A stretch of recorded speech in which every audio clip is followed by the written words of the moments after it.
Então, verso 6. Karmendriyani samyamyam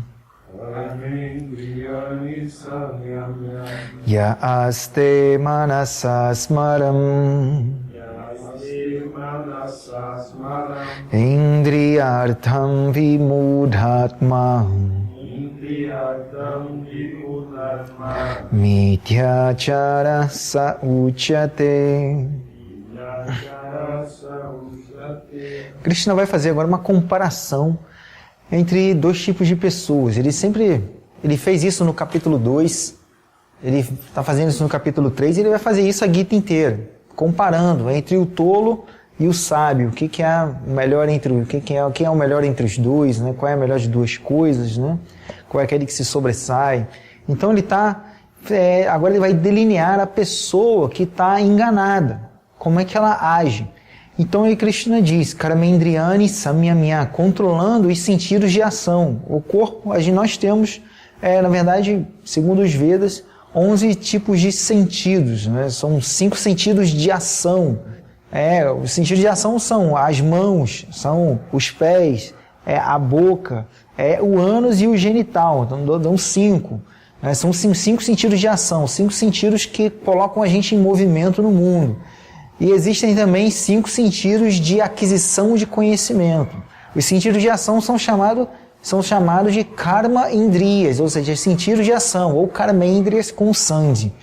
E os sentidos de conhecimento, jnanendriyas, ou jnana indriyas. Sentidos de conhecimento é a visão, é a audição, é o olfato, o paladar e o tato. São instrumentos que eu tenho para reter informações do mundo externo, dos objetos, das pessoas. Se eu quero saber sobre textura e temperatura, eu utilizo o tato. Se eu quero saber sobre cheiro, o olfato e assim por diante. Então, todos esses sentidos de ação e conhecimento, eles orbitam em volta da mente.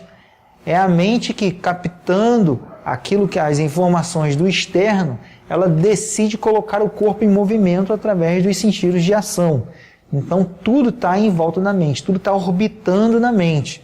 Então, o Krishna está falando, uma pessoa, ela, Karmendriyani samyamya, ela comandando, controlando os seus sentidos de ação. E a aste, ela senta, e aste também quer dizer permanece, vem da raiz as, quer dizer estar, permanecer. Então, pode ser, ele senta, ou ele permanece. Vamos colocar ele senta. Ele senta em como? Senta num asana, faz um asana, faz uma postura de yoga. Então ele senta lá, cruza as pernas, faz o padmasana lá e tudo. Então tá com a coluna ereta, ele tá ali com os olhos semicerrados, ele tá com a cabeça reta, a postura tá impecável.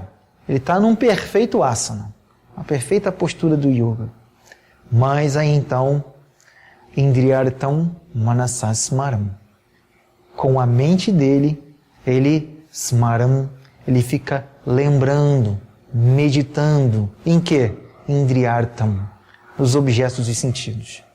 Ele está lá naquela postura de yoga, controlando os sentidos de ação. O corpo está no asana, está ali, as pernas cruzadas, a coluna reta.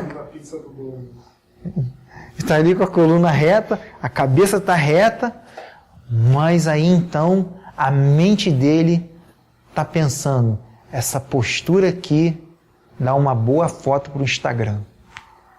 E vai tirando a foto deles. Alguma vai ter que sair boa, está batendo várias, alguma tem que sair boa.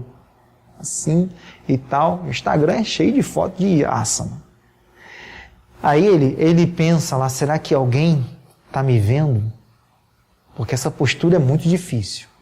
Quase ninguém consegue colocar o pé assim, Padmasana. Quase ninguém consegue, mas eu consigo. Será que alguém está me vendo?